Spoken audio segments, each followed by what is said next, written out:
in a little. Oh, now we're live. Hey, good morning, everybody. It is Friday. That means it is coffee chat time. And this is Billy Parrott, Billy B-Town, Viridian Real Estate, and I am here live from the vault. We're locked in the vault. We're locked in the with Krista Pasini, who is well, you do a lot of things. True. Performance artist, just an all-round awesome person. Oh, thanks.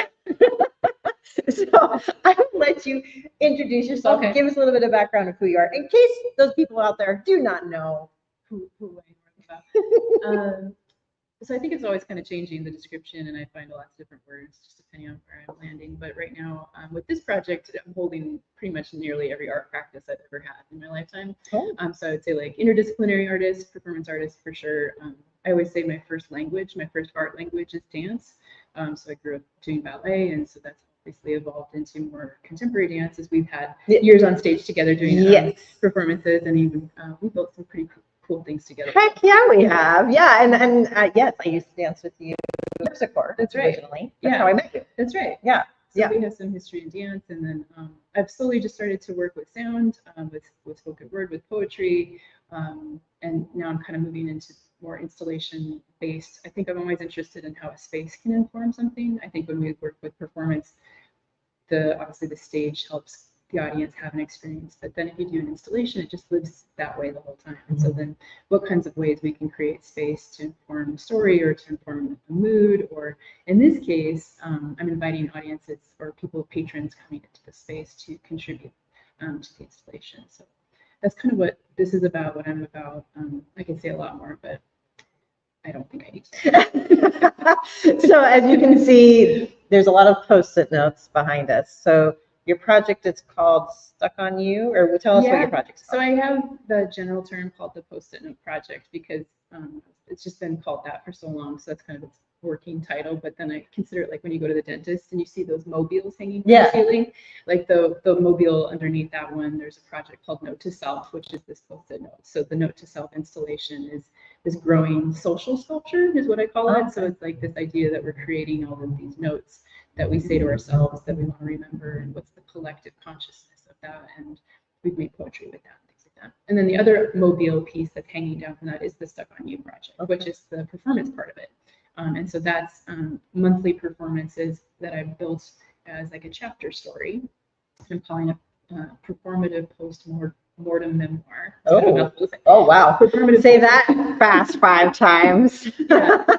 And then I've kind of landed with that because Stuck on You is about my dad, and so he passed away in 2014. And before he passed away, I just started observing his illness, and obviously spent a lot of time watching him go through that. And I asked him about telling his story, and he surprised me, and he said yes. And he said, I think you should name it Stuck on You, because he used Post-it notes a lot to remind himself of things. Yeah, right? It became kind of also a communication process. He communicated with people, particularly us as family. I'd come home at night and there'd be like laminated Post-it notes about dogs have been fed, dishwashers done, things like that, because he'd go to bed early. And then in the morning he'd get up before all of us. So then he would put out another set of Post-it notes, like dishwashers, whatever, dogs have been, stuff like that. So anyway, Stuck on You is the other, so Note to Self and Stuck on You kind of live side by side. Okay. One installation based and then the other performative. I love that. Yeah. I love that. So the Post-it notes that are in here, I wish you can see the whole room, but I mean, it's all over. It's even on the windows. People come in and write their own little messages. Yeah. So we started with a group at our studio downtown. We invited some folks up to do about 3-4 hours of what we call the stream of consciousness, just anything that's in your brain, write it on a note, put it on the wall. And so those original ones are on the window here. I'll send some pictures maybe in the note section. Yeah, it's awesome with the chat. And then I went to my friend Allison, our mutual friend Allison Kazmierski, a fun figure who's a photographer, and she used to do work for like, making billboards and things like that. So she had some skill set to render a photo of all of those Post-it notes. Oh, awesome. And then we took that and brought it to my brother at Z Creative, and Allison and Mike talked back and forth, and we figured out how to print 170 feet of wallpaper of that image. Wow. So this is wallpaper. Yeah, if you look closely, they did a really good job of keeping the 3D reality of it. And then on top of all of that wallpaper, we're continuing to add what other people are coming into the space and offering. And like after this conversation, I'll probably dump any thoughts out and put them on the wall. And so essentially anything that's like in the space kind of becomes a derivative node to thoughts. It becomes a bit of a mind space. I love that. Yeah. I love that. Yeah. And do people tend to, because you had something here for Art Walk? That's right. We did Friday, so we did just live music, and we did what was called open mic post-it note poetry jam. Mm-hmm. And I had just an open prompt that you could take 3 post-it notes and build a poem with 3 post-it notes, or you could build it with 6 or 9. We called it a jam, a chutney, and a marmalade, because poetry jam, just playing with that word. But, I like that. And so we have some of those listed over there, and we'll probably bring that back for another First Friday, because it was a lot of fun. Yeah. Making those and sharing them. That would be cool. The kind of, I say, it's like Mad Libs meets refrigerator magnets. I like that. And so there's a bit of just playfulness in that. Yeah. But then you can get kind of deep too. And so there's lots of opportunity to be poetic within the post-it notes. And just kind of just really sit within your thoughts. I would need like a lot of post-it notes. I would need like a whole pack of post-it notes. Just for all the stuff that's going through my mind at once. There was our first group that did the original. There was someone that said, this was really cathartic. My brain is empty for the first time in like forever. And so there was an unexpected result where, if you do sit and do it long enough, there might be a moment where you can kind of be like, oh, okay. Like my brain is finally clear. You don't know if that's possible for me. Hey, it looks like is he watching? Where's World? Yeah. Yep, that's Vint. Yeah, Vint. Vint is watching. Susan was watching. I don't know if she's still on. Yeah. If you guys are still on, hello. So tell us a little bit about this project that involves those guys. Yeah, so I have next week. I'm really excited to start the first part of the performance series. So chapter 1 is one of 6 chapters I'm telling. And the first group is Vint Lavender, Dave Casario, and they're being guided, directed by Susan Somerville. And what I did is I brought them a letter that my Uncle Dwayne wrote about him and my dad growing up on the farm. After my dad passed away, he wrote this just beautiful letter. And it talked about the farm, it talked about them growing up as young men, and it's about the closest document that I have, because my dad didn't talk a lot about that. At least I didn't have it in writing. And so I asked my extended family, my cousins, if they thought that would be okay if I used that material for the first chapter. So I brought that material to them, and in a really rapid pace, we've built a script. And so that script now lives as a performance piece that we rehearsed yesterday, and we're rehearsing again today, and it just keeps coming more and more to life. And it's funny, and it's poignant, and it's tender and sweet, and it is the perfect chapter 1. It's called "The River Was Always There for Us," because my dad and his brother grew up on the Flathead River on a farm, and ended up having these other really big business lives. They didn't go back to the farm right away. They wore suits and ties and went to offices and things like that. And so just kind of the way Dwayne, my uncle, wrote about the river and about the farm is I think an important way to start this story over the next 6 months, because the next month we have another artist coming in and another group of artists coming in October, November, December, and then some folks coming in to do a final chapter, which includes you. Yes. For a chapter in January. Yeah. I'm excited. Yeah. Yeah, that's a powerful group. I mean, Susan and Dave. I was like, yeah. Are you kidding me? Powerhouse, right? Yeah. I think when I started, when I started working on this project almost 10 or 12 years ago, I had the opportunity to work with Shad and Patrick, who at the time had Sacrifice Clip Theater, and they helped me workshop some things. And then I shelved it, just didn't feel like the right time. I was actually in the process of being with my family and my dad, and so just didn't feel like I needed to make a project at that time. So then when I started chatting with you about perhaps bringing it back to life, long before I even applied to the YAM, we talked about the airport and flying and all that, and I was like, okay, so I'm starting to see some things here. And then I realized how big this project really was by that conversation that you and I had. Yeah. And I was like, oh man, I need some like time to think about who I'm going to bring in for this. And so I asked Patrick and Chad, I was like, you all helped me up when I did All Together Now. Would you guys be able to come in and be part of this project? And they said yes. And so then I started dreaming about, well, who next? Who else do I ask? And so when I thought about this first chapter, I really thought about Dave and Vint, just their performative energy. Oh, they're so good. They're so lovely. And we've just been able to watch Susan. I have watched Susan's artwork many times on stage, but I've never seen her work as a director. Okay. Because you've been in shows that Yeah. like Sweet Charity, right? Yeah. And I just have never seen her direct. So I've always seen like the end result, which is always just this great product, right? And so it's really fun to watch her. So you're seeing her in action. Do the work, yeah. And she's yeah. so lovely. That's And, awesome. it's a great group to start the project with. They're amazing. Thank you. Yeah, thank you. Thank you. So when is the show happening? It's happening next It's week? next week. So this Okay. comes up pretty quick. And so those shows are free. And this first chapter is a 30-minute chapter, so it's a shorter performance. Okay. I'll speak a little bit about the project beforehand, and then we'll have some time to chat afterwards too. The first show is Thursday night at 7:30 here at the Vault, and so we have the room set up for really limited seating. So I'm asking folks, even though it's free, to get in touch with me. RSVP. To RSVP so that I know that there's a chair for you. And we also just want to make sure capacity, that we're feeling safe, cozy and safe, and not so hot. Right. And then we'll do the first show is Thursday night, 7:30, and then we'll run it Friday night at 7:30 and Saturday night at 7:30. And then we'll do a matinee at 2 p.m. on Sunday. Oh, nice. So you have 4 chances to see the piece, and they're amazing. I'm so excited about it. I want people to be able to see them perform that because it's special. That's awesome. Yeah. I love that. And so have you, did you guys already do the Dreyfus? That happened last Saturday. That was last Saturday. How did that go? It was pretty cool. Yeah. So I was kind of just in this space doing my thing, and the other artist in residence, her name is Ann Paula, and she's been here since February, and she's connected with the Dreyfus Poetry Festival, and was getting ready to. They got the permissions to host it here in the common area out there in the vault, and she'd messaged me about maybe participating. I was like, I do poetry, but I don't really consider myself like a poet to present. And so I've been having and hawing about that a lot and really trying to decide, like, well, I don't want to, go up and make us be silly, or anything like that. Right. And Susan was like, well, why don't you do the post-note poetry? And I was like, done.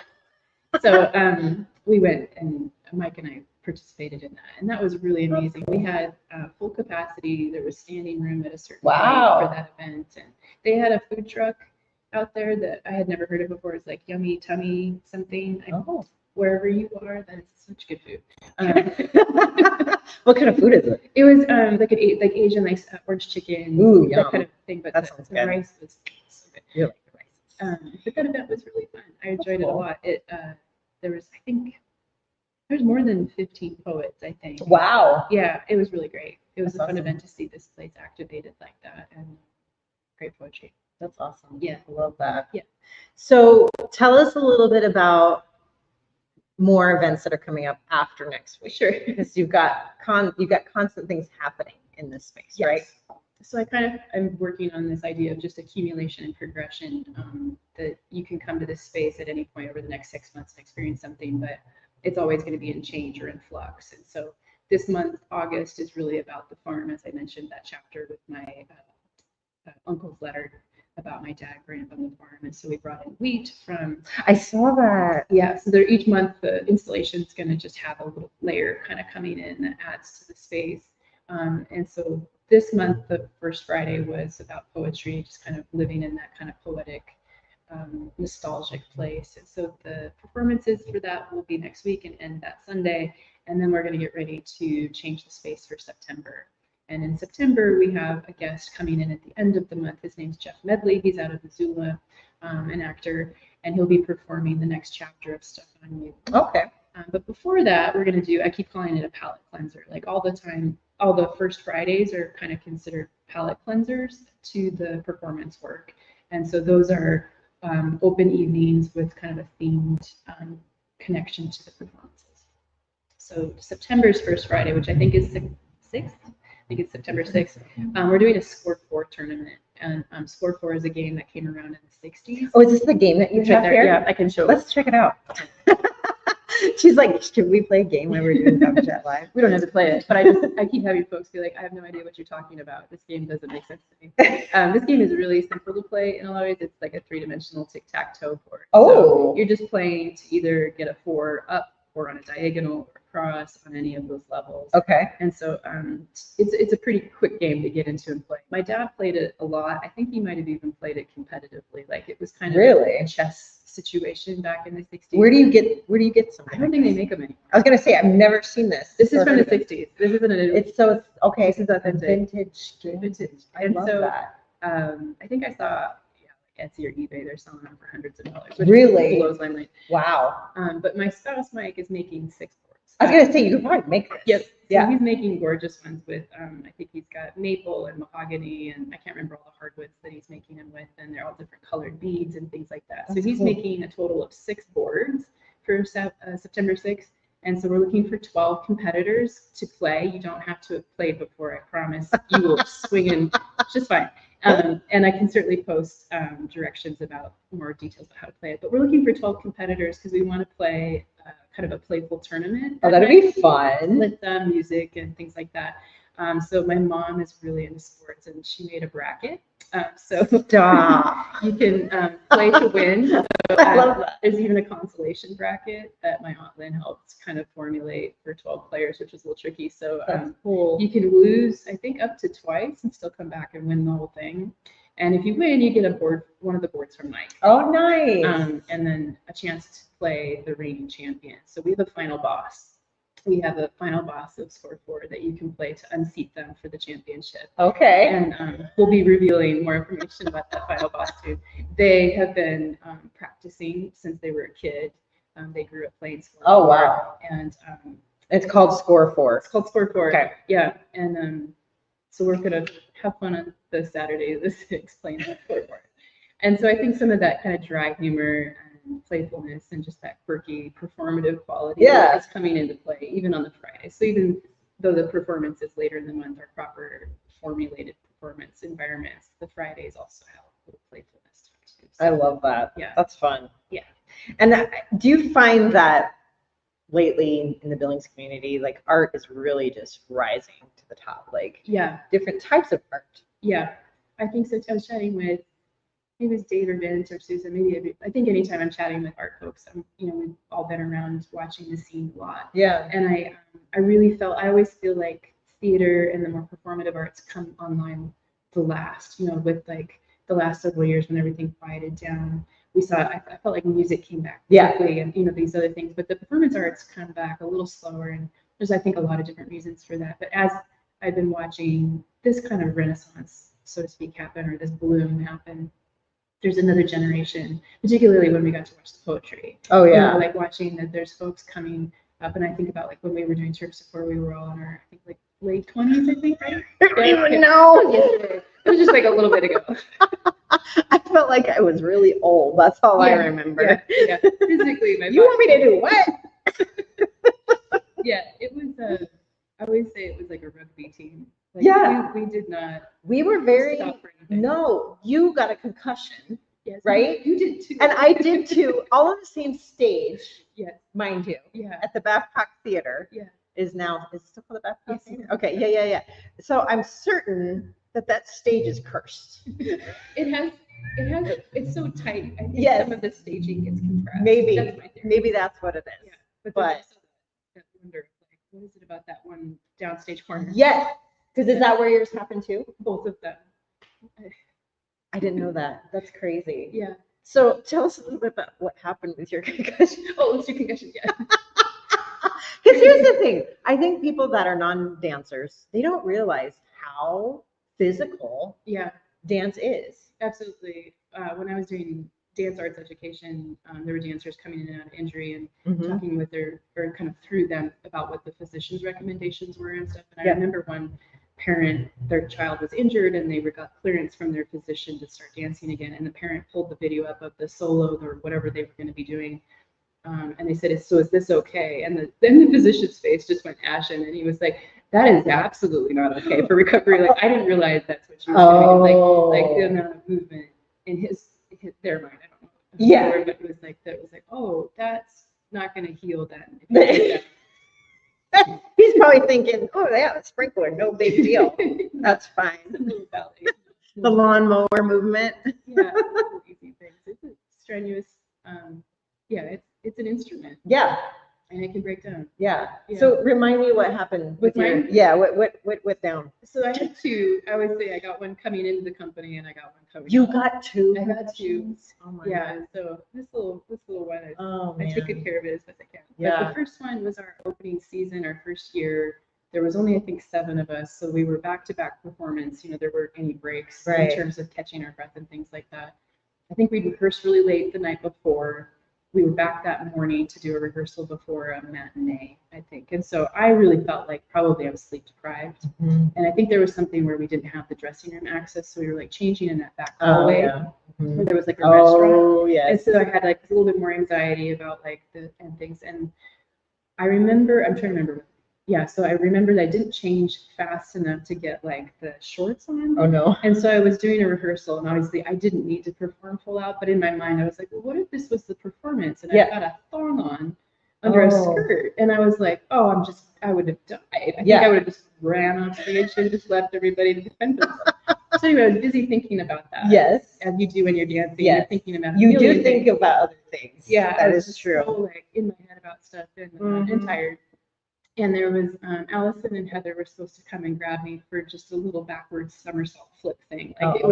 it wasn't like cheerleading acro Yeah. or anything, but we've been doing it fine. There hadn't been any problems with it, but for whatever reason, it really stirred my equilibrium up, and I lost track of Where you were. Yeah, there's a name for it. I think gymnasts talk about it recently. Yeah. A couple of years talked about the spins or something. Yeah. But I couldn't make sense of anything, and then I passed out while I was in the air. Oh, no. And so I have a faint memory of like the rafters and like kind of the back curtain. So I know that I was probably still kind of conscious when I was looking back. Yeah. And I kind of remember the floor, and that was probably impact, you know. Ooh. Because I came down on my face and I took off my eyebrow and my eyelashes on impact. Oh my Cheekbone God. Are you serious? Your Yeah. cheekbones open? Yeah, we super glued my chin shut, or I should say the ER glued my chin shut.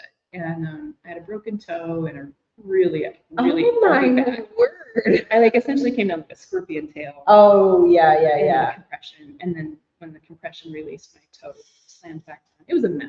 Oh. And came to bleeding, all that kind of stuff. Mm. Everybody, of course, was traumatized. Yeah. And I was like, it's fine. You're like, I'm fine. Let's keep going. But I did go to the ER and they glued me shut. And I think it was another one of those moments because I was in shock. I probably presented that I was so comfortably normal that they were like, you know, maybe you should rest. And I was like, oh no, I got a matinee and an evening show. And if I could go back in time, I would have probably stayed home, you know. But did you perform? I did. Oh both my shows. word, yes. Yeah, we taped down my foot Oh my and God. I iced my back and we put lots of makeup on and yeah, so I really felt like that was such a big like introduction to like I guess the bruteness of Yeah. dancers, like the you know We're tough. We're tough. We are Yeah. tough. Yeah. Yeah, because a similar thing happened to me. What were you there? I can't remember if you were performing with us. I was with you guys. I heard it in the audience. You heard the crack. I could hear the skulls. Oh my God. So we're dancing. I think we were maybe the third performance in, I can't remember. Yeah. And Maribel, hey Maribel, if you're watching, she's like in Italy right now or something. And she like went back because she dances like her energy is insane. That's why we call her the ninja. But she went back with her head, and I remember it hitting my head, like sort of skulls crashed, like you said. And like everybody could hear in the audience. I remember my husband said, "Oh my God!" Like it was that audible. Yeah, it was really And I think I even remember hearing the crowd kind of go, oh, but we kept dancing. Like, and the same thing, like I was kind of disoriented, like, oh my God, did that just happen? But I was like, you got to keep dancing. You got to keep dancing. And I remember we got off the stage and me and Maribel were like looking at each other like, what just happened? And like, Kate Blakesley is a nurse or physician's assistant. So she's kind of assessing the damage. She's looking in her eyes. She's like, yeah, you have a mild concussion. And I'm like, no, because I was so mad because I was so hyped for the hip hop number. Like I was like, no, I gotta perform this hip hop number. Like I just, it's not happening. And so of course me and Maribel kept performing that whole performance. It was a matinee. Yeah. And Kate was like, you need to call the doctor. So I called the doctor and he's like, yeah, no, you need to just rest. Same situation with you. You just need to rest. And I said, I can't, I have a show tonight. And he's like, no, you're not going to that. Well, of course I went. So did Maribel. Yeah. Both with concussions. Yeah. But yeah, and I felt weird. Did you feel weird for a while after? Months. Yeah. Yeah, I think that this could be a whole talk of its own. Oh, about absolutely. head injuries. I feel like Scary. it can really change, and I remember they handed Mike some paperwork as we're leaving the ER to like look for some, like pay attention, these things, kind of things like that. And I think it was a couple months later, we were both like, yeah, we probably better. We're still in that window where this is healing, and I need to be careful. Yeah. Yeah, I think about football. Yeah. Oh, about all these other sports, yeah. Where folks have they're hitting hard. More prevalence of that, and just the way that can boxing.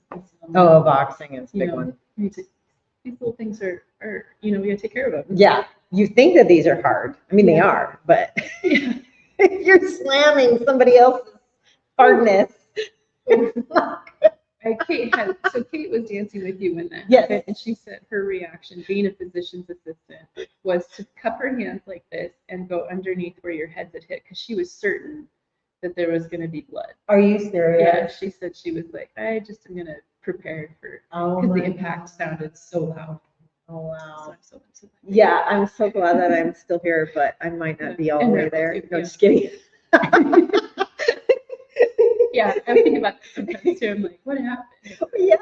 So Maribel and I have a nice connection now because skull sisters, but that's a nice way to put it. And then you had a second concussion. I remember I was there at that performance. That one was with Carly. I was watching that one. Yeah, and that one was, I think, more of just like I said, that Babcock stage is a different shape than the studio, and so I think our patterning was different, and I was heading backwards, and maybe Carly was heading backwards too. And you were talking about how hard skulls are. Like I was certain that I hit a metal pole. You know what I mean? Like the feeling of hitting someone else's head, you don't realize. Like, and that one was apparently audible as well. Yes, it was. I remember Tim, Carly's spouse, he was in the stage or down in the audience, and I think he was sitting near Mike, and I think they both were like, "Ooh." Yeah.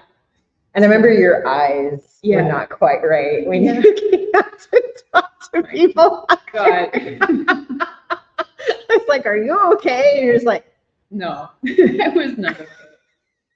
Yeah. But the show must go on. Yeah. The show must go on, and that's performers, right? You just keep going. Yeah, I feel like that taught, I think that taught a lot about like the mindset of dance and performance. That kind of, it's a great attribute to be tough, and it's a great thing to do that, but then it's also like, oh, maybe also we should talk about, I need to listen and be like, I need to sit down. I need to go home. I need to check in position. So I feel like all of that really taught me that kind of advocacy, self-care, and just being conscious about those kinds of things of like, yes, I can go on stage with an injury, but should I? But should I? Yeah. Is this the right decision for me right now? So I try to think about that. Yeah. And I remember it being a blur after that whole performance was just a blur. But the adrenaline, it's crazy what adrenaline can do for you. Absolutely. Yeah. Yeah. It just kind of pushes you through. I think a lot of the those particular injuries were just, I finished because of the adrenaline. Yeah. And I think a sense of duty too. Like I really felt like, particularly that first one with only 7 of us in the company, like if I stayed home, I was like, what is the show actually? Like, this is kind of a mess. And so I think we compromised with what we could, and I didn't do triple purpose. Not that I was great at those anyway, but it's like I tried not to do too many revolutions. Modify it. I remember Tammy's mom coming up to me afterwards, Marlene, and she was like, you need to go home. You need to not drink any alcohol, and you need to sleep. And she was like, and Mike needs to make sure you woke up. Yeah. So it's nice to have a dance. Yeah, she's a mom. Come check in. She's a good mom. Shout out to Marlene. She's probably not watching, but shout out. So let's talk about a little bit about collaboration, right? Sure. So I'm just gonna use one of these questions that ChatGPT gave me. What role does collaboration play in your work, and how do you choose the people you work with? That's a nice question. I like that. Because you do a lot of collaboration. Yeah. I think that, and I was having a conversation with somebody else recently, and the phrase, what did I say? My medium, to a large degree, is others. Mm-hmm. I feel like when I go to make artwork, I might choose dance, or I might choose sound, or I might choose spoken word, or these kinds of things. But I'm more often than not choosing to bring somebody else into it. And I think I could use art project that we did as an That example. was so good. So I did a project with Billy. I think we started it in 2018. It had been originally a solo that I had worked with and lived with, and I had some kind of inquiry into my own improvisational technique. This gesture kept coming up in my improv, and I didn't know what it meant, and I wanted to investigate further. So I lived in this solo for, I don't know, 6 months or something like that. And then I realized, oh, I think I know what these pieces might be about. And I realized also that I wanted to make it bigger. I wanted it to have a performativity that I didn't carry in my heart. At least, maybe I do. I just had never practiced it. And I thought about Billy because of her theater background and her dance background.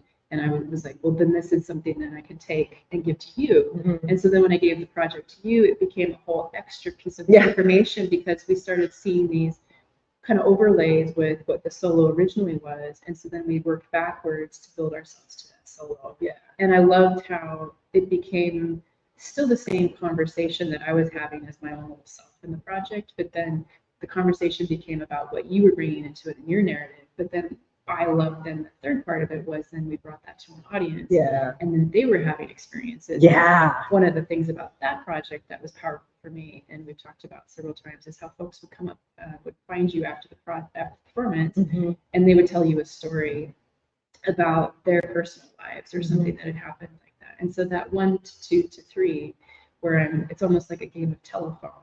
Like if I start with something and I give it to you, and then someone else gets to experience it, what's that process look like? Yeah. And what's the residual through line that's still living in there? I'm fascinated with that. It was such a good for me, for like my soul, and like I don't know, it was just nice to kind of really dig deep. And like, because at that time I was struggling with, you know, drinking, my mom, and like all this other stuff. So all these like emotions were just, and it was like a nice release for me, like kind of like the Post-it note, right? Like getting it out somehow. And so it's therapeutic in a way. I think that, well, I think that dovetails with that kind of conversation about performance art being kind of brutal to the body. Like, what if this process includes the artist in a way that helps hold a container for whatever it is they're going through in their life at the moment? So oftentimes when I'm thinking about a project, it can happen a couple different ways. Sometimes the material or the seed of it comes from the inquiry of, you know, outside of me, or like something that isn't necessarily another artist. Sometimes it's the other way around, though. That I'll start talking to an artist and the conversation will stir up, and then there will be a link, a web that starts to develop, and then the project goes from there.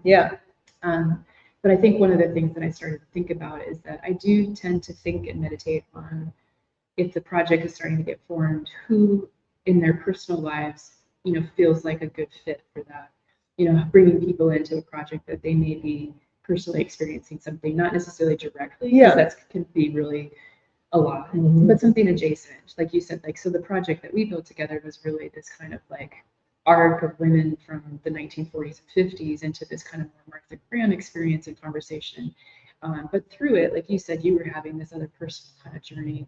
And the end of that solo has all that information about being a stay-at-home mom and all that kind of stuff. And when you do that part of that solo, and you are just like moving through that fabric, because you are doing it all. Like you are a mom, you are a spouse, you are rocketed in the business world, all that kind of stuff. So that narrative at the end of that solo was so powerful to me, to see you basically just, it's like a middle finger. You're like, absolutely not. And so then I felt like that even though the project became about that narrative, your through line and experience in your personal life is being supported by it. So a lot of times my artwork, I'm reaching out to folks for those reasons, because I've had conversation or I know a little bit about their lives. And of course I'm considering their art practices too, right? You know, if I've figured out that this project needs theater or it needs dance, then I start thinking about people within those fields. But not always. Sometimes I feel like sometimes folks, I believe we're all artists. I think that, absolutely. You know, sometimes I see something in someone and I'm like, I want to just invite them in to see if they can explore something in that space. I think the January project, several of those folks, Patrick used the phrase, you know, theater adjacent, like folks that have performativity in their lives or in their occupations, but that maybe haven't ever been in a formal performative environment, and just inviting that into the space for a minute and seeing if how it comes out. So you're almost like a like a songwriter in a way. Oh. Like you're writing the song, but you're giving it to the performer That's right. to perform your work. Right? Yeah, Kind that's of in a way. great. I'm glad you said that too, Yeah. because we were talking about, you know, working with material about my dad. So the chapters of Stuck on You are letters my dad has written or journal entries and things like that. And so I've had a lot of questions about, you know, how is that to take something so personal and then make that into something else. And so Susan used the phrase, well, it's like doing a cover song. Mm-hmm. So we're going to make it sing differently because we're doing a cover. And so I really like that analogy or that metaphor of being a songwriter, because I think that there is certainly a way to do the artwork where I'm stitching every detail of your performance, or I'm like we did in your project. I had basically a menu, I felt. Yeah. And it was like, try to hit these points, try to circle it up here, you know, that kind of thing. And then you're free to be you. Right. And you're free to be also present in the performance, I think, too, because I think, as we were talking about earlier, sometimes it's like you're on stage, but you're thinking about another thing. Except for that performance. Yeah. For some reason, that one, I was just honed in. Yeah. It was magical. And that's the thing, like even your project back in the day, Tug of War. Right. Like people still talk about that project. Like my daughter still talks about how magical that was. And like, I think a lot of people that were involved in that it was a cool project. Just have that, like, they loved it. They loved it. That was a really special. It was so cool. I get like little memory photos will pop up of like the apples. Yes, the apples. Or just something will come up. Or, you know, I love that project. And that was about 30 people. And it was just that one night. And we all, this was before, you know, when we were working through Zoom recently, like this was back in 2014. So we worked in the parks. I remember we had rehearsals in the park. Most folks hadn't even seen each other's work until that day. Yes. That was really cool. That was a fun project. And everybody had that theme of conflict to work with, and everybody brought something to the table. It was really interesting. And what's cool about art is you can't replicate it. No. It's never going to be the same. No. So even if you took that tug of war that we did and you had new people, it's not going to be the same. No. Right? No. And I think that I would say my art practice is, for the most part, always that way too. Yeah. Once I make a piece of art, it belongs to that artist. Yeah. So like that piece I made for you is yours. Yeah. And it's something that, we could go put it onto somebody else and create it. It just won't be the same. It will not be the same. Yeah. And so I think those are also some differences maybe with the songwriting metaphor, that that you can do a cover of it, but it's not going to be what you made. And so I often don't remake the piece once it's done. It just goes into the And I love that. And that's what I love about that, because it just makes it that more special, right? Yeah. Because we can't, I mean, that is something I think we're always as humans trying to, we're trying to hold on to that permanence. Yes. And, I've wrestled with that a lot in my life, you know, just in terms of also like with memory and things like that. Like, how do we hold on to things that we can't? No. We're constantly, in fact, the more we touch a memory, the more we change it, because we're infusing into how we're now with what happened then, and it's getting reframed and rebuilt all the time. And so I think at one point I was like, well, performance art and most, you know, theater and dance-based arts are ephemeral. They disappear almost the moment they come to life. Yeah. And rather than be in resistance to that, we embrace it. Well, yeah, because even if I was to do that performance now, it'd be different. Yeah. I'm in a different part of my life now, and things are different. So yeah, it's so cool to think about that. Like, it would not be the same. No, it just wouldn't. And I thought about that too. I think when we first started chatting about, you know, because I think we were going to try and do it every year. Yeah. And we didn't do that. But I was, you know, as we started to get chatting again about doing a project again, I was thinking about, well, is that the project, or you know, is there something else? And then that's when we started talking about that you fly a lot. Yeah. That you're watching airport experiences, both in planes and in airports. And my dad, you know, that was his life's work. He worked at an airport working for an airline. And so I've always wanted to thread in that story, and that's an ephemeral thing too, right? This wildness that we can go somewhere and within an hour be so far somewhere else. Right. And that we pass people in the terminal or sit next to someone on an airplane, we will never meet them again. And they have these whole universes of these lives that they've lived. That, you know, the project at the end that you're part of, that chapter, you know, is really that kind of questioning about how we can't hold on to that permanence there. It's confronting us all the time. Yeah. Like moments of like seeing through. Yeah. And so I think that while that solo we built, we wanted to perform it every year, I feel like there is a dovetail when I get to come back and work with an artist again. Like there's an essence of that piece that you performed that's coming to life, but in this other universe. Right. Yeah. Yeah. Exactly. Yeah. Yeah, because it's fun to watch. Well, it's not fun. It's interesting to watch when, like, okay, for instance, the last flight I took, this dad and his 2 teenage kids were booking it. Like, obviously they were running late to the next gate. And I started thinking what their story is. Like, where are they going? Where are they coming from? Like, you know what I mean? Like, are they going somewhere to have fun? Or you know what I mean? Just all these thoughts went through my head. So, like, it's kind of cool, like, with this project, I'm meeting Patrick after this to talk about it, but I'm really starting to notate and, like, pay attention to the flight, I almost said stewardess, I guess you don't call them that anymore, flight attendants, how they react to things. And it's just so interesting. If you fly a lot, you'll understand. But, and I think that group has been flying a little bit and collecting sound and photos, and like we've had like a little run of like documenting the carpet, like it's always an interesting carpet design. It's not quite Las Vegas, but it is like Vegas on volume. That's exactly what it looks like. And just the things that we do in public, like Patrick mentioned, like someone cutting their fingernails, it's like the things that we bring into this like public space, or if you're delayed on a flight, the way that your kind of world ends up kind of being lived out in this open area. My daughter just had that experience.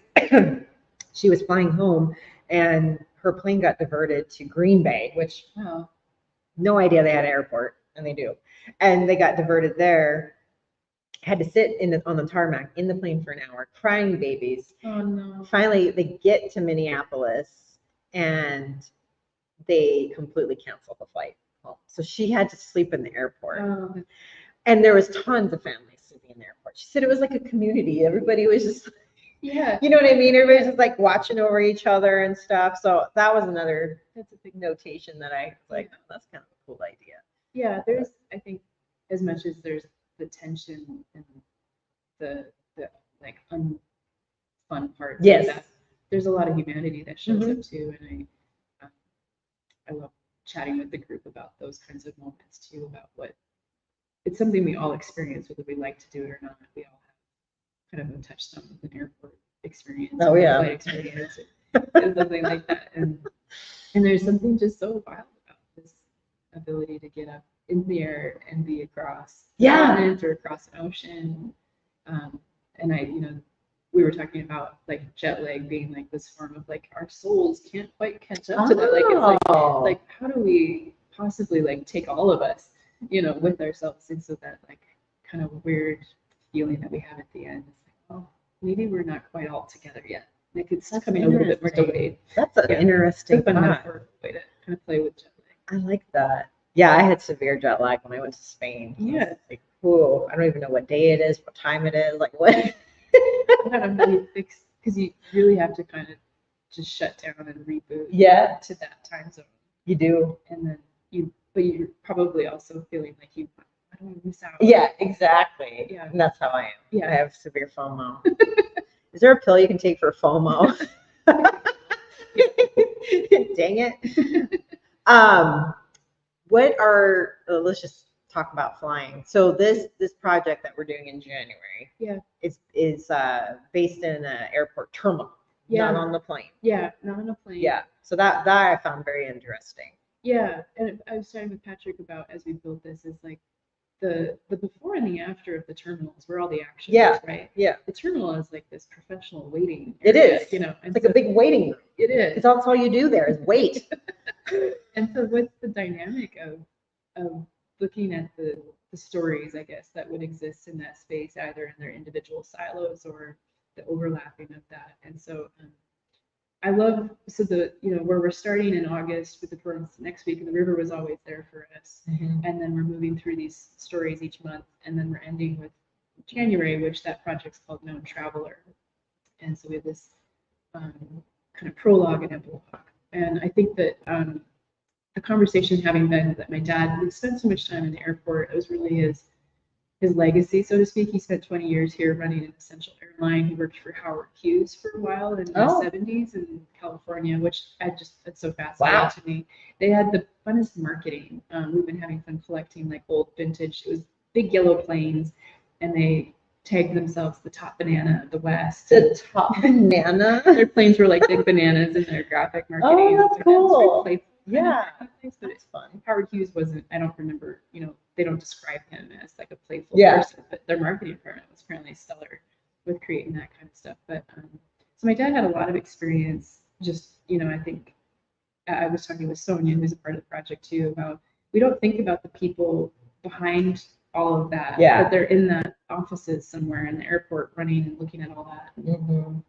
And so the idea of being in a terminal and the metaphorical ways we can talk about those stories of those individuals. And one of the things that came up in that conversation was like, well, what if it's not a bad experience? Yeah. Like, what if it's, not altogether, like, what if we flipped the script for a second and had some other conversations about this airport anxiety? Yeah. All of those things. So I've loved watching, and that's another part of the project where everybody has had conversations with Patrick or I. And then we built character notes out of that. And so then we built a structure for a script out of that. And so then each person's terminal story is essentially built off of conversations we've had with you all. That's cool. And I'm really excited. I'm excited. I know I kind of been MIA, but I'm excited. I finally have like my background with my character. You do? Yes. I still don't have a name for her yet, but I have her background. So that was kind of fun to put together. Yeah. I was trying to go like outside, like of who I am. Yeah. Like you know what I mean, to make it more complex, I guess. But, yeah. But that's what's fun. Like I just taught theater camp for Nova. Nice. And that was one of the things I kept telling them. Like, even if you're just ensemble or you're just a dancer, you still need to have that backstory in the back of your mind. So then you know how to portray your movement and stuff. And they were like, oh. Because I think a lot of people, I'm just ensemble. I'm in the back. I'm like chorus. No, you're still a very integral part of the show. Yeah, not a cardboard cutout. Yeah. Give yourself some shapes. Right. And I feel like if you know why the character is doing something, it helps inform a lot. Yeah, like would this character do this? Would they say this? Would they make this movement? It's just it's so interesting to me. Character development. That's what I find is the most fun. It is fun. I think dive deep. I think some folks really enjoy it, and some folks really like the knowing part. Yeah. I think it could be the process sometimes is the favorite. Some people just want to know, what's my character? What am I doing? Give me my character. What am I? Who am I? I don't have to figure it out. Yeah, absolutely. And I think that the process, asking folks to come in for No Traveler has been about asking folks that want to do that process. Yeah. It is a generative, devised process. Because it's starting from scratch. Absolutely. Yeah. You're starting from nothing. Yeah. A blank piece of paper. So let's see. What advice would you give to aspiring performance artists that are maybe just thinking about starting out? That's a good question too. Thanks, ChatGPT. Thanks, Chat.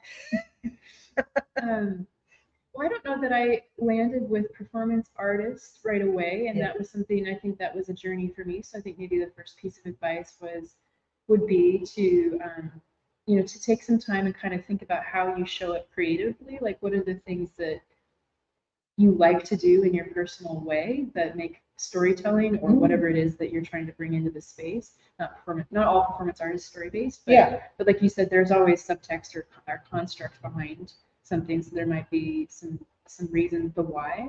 Right. And I think that I spent quite a bit of time living in the dance category of things, but I kept spilling out over the edges. And so it wasn't I couldn't stay just in the dance lane anymore. I was bringing in theater and bringing in dance and or more gesture movement and things like that. Mm-hmm.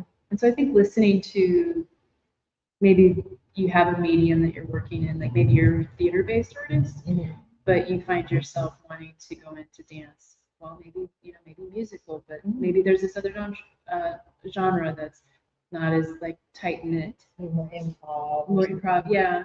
And I think that those are kind of maybe my long answer of saying, like, don't be afraid to put some boxes together, push out of the container and ask some questions about your art practice that might live somewhere where you don't have necessarily the training right away. Yeah. And I think you experienced that too. As you started to grow, you were like, oh, this fits, and I want to bring this into my space, and this fits, and I want to bring this into my space. Like we can live in more than one container. Yeah. And that helps. I think that helped me understand that the phrase performance artist or the identity of performance artist fit me a little bit more than dancer. And I actually got performance artist from you. I think you had said something to me about being a performance artist. I was like, oh, I like that. I'm going to start using that. Because I was like, I'm not just an actress. I'm not just a dancer. I'm not just, I'm not just this. But performance artist kind of covers all of it. Well, for sure. I feel like that character that those two characters that you have, Wanda and Anita. That's definitely in that lane, right? Yes, that's performance art, and it's sketch based or improv based work, and I think that it doesn't live in dance, and it is theater based. Yeah, but it is performance art. Yeah, I'm bringing that into my real estate career. Yes, and it's brilliant and very fun. And people like it. Yeah, I think some people might not. People are like, "Who is this lady?" No, but she's very, very popular. That's awesome. Among the country. Well, I guess also to kind of tie on that too is like I also found that I can't leave alone the types of things that I'm gravitated towards in terms of the art practice, right? Like so. You're saying like some people maybe don't enjoy Wanda or Anita, but it's like you still love it and you still keep cultivating that character and developing it. That would maybe be my biggest advice is don't leave something because it's not resonating with someone else. Yeah, because it's not going to be fair. Yeah, if it's making something matter to you and it resonates with you, then you got to stick with it because there's something that's going to grow into it. It may not be that at the other side, like where you start may not be where you finish. But my sound work, I'm in an amateur novice stage with it, but I'm not able to leave it alone. Right. I'm always coming back to it, and I'm asking friends who have proper experience and background. They're like, "You're using that software," and I'm like, "But it works for what I'm doing right now, and I don't need to keep reinventing my tech skills yet until I have more skill sets." But to keep sharing this amateur is that root phrase of that word is lover of. Oh. And so I feel like that's such a great way to kind of bring back this creative conversation into people's lives. It's like, let's be amateurs at stuff because that's how you get into that inquiry. And then you find out, oh, I like this or I like this part of this. And that's how we manage. I love that. Performance art is, somehow I found my way to that. Because I think a lot of people are scared to try new things because they're afraid to fail. Absolutely. Right? But it's best just to try it. Yeah. And if you fail, you fail. Yeah. But at least you can say you tried, right? Absolutely. And you get something out of that result too. I feel like I had an advisor in grad school that was a painter. And then she did oil painting and she did not like the painting, but she liked the small right-hand corner of it. Oh, funny. And so she cut that out and like that became, and then this whole series of artwork came out of that little square. And so I've always used that in my pocket of like, well, that failed. Whatever it may be that I put together failed, but what's the little seed that I want to pull out? I can take. Yeah, because there can't be a complete nothing out of it. There's something. That's good. Yeah. And that's so true. It is true. Yeah. As long as you're willing to go search for that and get your ego out of it. Yeah. Like, dang it. Vince says, we love Wanda. Aww. Well, Wanda loves you. I know it's funny, I'm going to Florida next week for a convention and I've already had like several people. So is Wanda coming? Is she coming? And it's like, what about me? What about me? Because I'm coming? No, he doesn't want Wanda. So I guess Wanda is going to make the flight. Everybody wants Wanda. So I think we've got about a few more minutes. I like this one. How do you connect with your audience during a performance? And what do you hope they take away from your work? That's a good one too. Good job, Chad. Yeah, thanks, Chad. There's some layers to it. I'll try to keep it tight because I think there's a lot to talk about in that. I think it goes back to what we were talking about, like creating projects and environments where the artist can be present, so they're not so sealed up in their experience that they're like, oh, what's next, or that the audience is just kind of witnessing something happen. Right. So I think that's a big part of what I like to cultivate if I can, like an experience where the audience is coming into the experience with them and we're having this exchange. And that might be like a little bit of a risk, right? Mm-hmm. Of not over rehearsing. Right. Or being slightly just a little bit more improvisational in the structure. I think for me personally with audience, I went through most of my life without any stage fright or anxiety. And I think just over the years with turf support dancing, and maybe it was the concussions. Maybe. But I started to get stage fright, and I started to feel, and I had injuries, and so I was feeling less maybe stable on stage. Sure. And so my stage anxiety escalated, and it became just general social anxiety. Like I was having trouble just being. This would have not happened like at a certain point in my life. Like I would have been. You'd be like, sorry, not doing it. But I've just been slowly working with that social anxiety and interfacing with it and being like, why is this showing up? What's going on, etc. And so now I feel like when I'm engaging with an audience, I'm really just trying to show up with like, this is a cloud that's passing across the sky, very meditative, right? Like this is just an experience. I don't need to get ahead of it and I don't need to be behind it either. Mm-hmm. And just really taking time to like check in and be like, who's here, what's happening, and what's their experience, and kind of channel maybe more of a fluid loop of the experience. Like I have something to present and share, but it's not sealed up as this like thing that has to happen a certain way. You're allowing a little bit of an opening. Yeah. Porous has been a word that I think I've used in the past. I can't remember. Was there a second part of that question? Let's see. Oh, what do you hope they take away? Take away from the work. Oh, that's a great one too. I feel like my friend E.G. Said this about a project we brought up in 2016. Whatever the audience gets out of it, it's correct. Yeah, because everybody's going to interpret it different. Yeah. I like that. In fact, tug of war, I think there was multiple interpretations of we were rolling apples across the floor. And I think there was 3 or 4 different interpretations of what the apple meant. And so I feel like that's a really important, I don't want to take that experience away from folks and insert what I think it might be. Yeah. Like leaving the artwork open enough, porous, I guess, again, so that there's an experience that both the artists themselves as having their narrative and backstory, but then also the audience gets to have that too. Not all projects are that way. Yeah. But I think I like to. And it's like art. Like when you go look at a piece of art, everybody's going to interpret it different. Yeah, right? Absolutely. Yeah. And just like we talked about that one performance when the lady came up to me just bawling, and I was like, oh my God, are you okay? And she told me her story. She just got through a divorce, and something in that performance evoked that emotion. And it was like powerful. Really powerful. I was just like, wow. Like, whew. Yeah. But I felt so bad. I think I did give her a hug. I'm like, can I give you a hug? Like, I felt so bad. I'm like, I didn't want to make you cry. Yeah. Dave, I think I mentioned it with him several times about the Greeks. They always did a comedy and a tragedy when they did their big theater performances. Yeah. Because those two experiences, to laugh and to cry, as much as we kind of shoo away crying in public or crying in general or feeling sad, it's a healthy expression. It is. I think as long as we're titrating and metabolizing it in a healthy way, it's, those tears can be, especially if they feel comfortable to come up to you and you're a person that they feel like they can send that to and have that be seen. Right. It can be a really powerful way to metabolize the suite of emotions. Yeah. Yeah. Absolutely. Yeah. I love it so much. I'm so excited. Yeah. So tell us again if they want to come to your performance next weekend, right? Yep. Next week, Thursday. How do they get a hold of you? Right now, I would say get onto KristaLeePasini.com, and I'll put that in the comments section. And there's a contact page that you could just send a note and say, I want to come to Saturday, or I want to come to Sunday, or things like that, and I'll get an email right away. Perfect. You can find me other ways too, through social media, things like that. But if you don't know me, that's a great way to go to the website, go to the contact page, and make that request. Okay. And then performance is next Thursday, starting at 7:30. We'll do Friday 7:30, Saturday 7:30, and Sunday at 2 p.m. I'm gonna try to make Sunday. Yes, if I could be back by then. That'd be great. That'd be fun.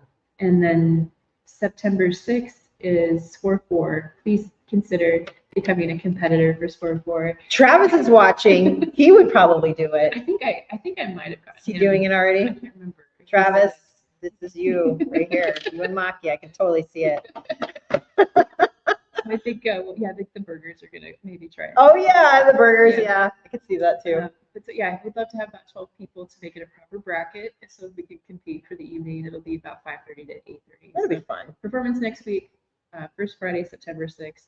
And then the last one is a Soulful Sunday event on the 8th. I have an open dance invitation. You can come. Yeah, what is this? Tell us about this. You were talking about it a little bit last time we met. This is free as well. It's 10 to noon I think it's every first Sunday or close to every first Sunday, whatever that's. So one Sunday a month. Yeah, okay. One Sunday a month. So whatever the first Friday lands, that following Sunday, we're hosting a Soulful Sunday. And that was a request from my spouse, Mike. He would go to a place called the Venturona Center when I was in grad school, and it was out in Port Townsend, Washington, and they would do Soulful Sundays, and it was like this beautiful morning. My advisors would go to it too. And I just remember them spilling out of the building, just like rays of sunshine. They were just glowing and chatting. And so Mike was like, the space is kind of big enough for us. It totally is. And so he made a request. And he said, would you consider holding a Sunday? So that's what we'll be doing once a month on Sunday mornings. So you can come, you can do Tai Chi, you can lay on the floor. You can do whatever you want. You can dance. Yeah, as long as you're minding your bubble well. Yeah. Don't just start going up to somebody dancing. So I think the 10 to noon for that one is September 8th. Is it almost like a silent disco, or do you have actual audible music? We have music playing. Yep. Okay. Yeah, and I'll hook up my silent disco headphones for folks. They can just go sit if they want something more quiet and chill. The music we're going to play in here would be for those days a little more dance. Rhythm-based music. So if folks just want to go listen to like a river, some chirping birds, they can head out. Nice. That's so cool. I love that. Yeah. I love that you guys are offering that to the community. Just some like cool stuff, right? I love that. Out of the box. Yeah. It's a good way to meet people. I think so. Yeah. We've had a nice little group the first few times we've done it and enjoyed offering it. And it's just good to dance. It's good for your body. It is. It's good for your brain. It is. And so everything we're kind of trying to loop around good brain health and I love it. Playfulness. That's cool. And then you can look at all the Post-it notes and messages. I know Travis put some stuff. Look at those beautiful notes. Yes. See? Some of those are yours. I was gonna say I bet you I could figure out which ones are his. Pretty distinctive. It's gonna take me some time to read through them all. Yeah. I'm sure I can just pick one out. Well, awesome. Well, this has been great. Thank you so much for coming on and telling us all about your fun stuff that's coming up. Make sure you guys come and see. I mean, they put on amazing performances. Just really cool, thought-evoking. Like I just love you. I just love you. So yes, thank you. And then more announcements will be made for the project that I'm doing with you guys in January. So hopefully you guys can make it out to that too. It'll be fun. Yes. Cool.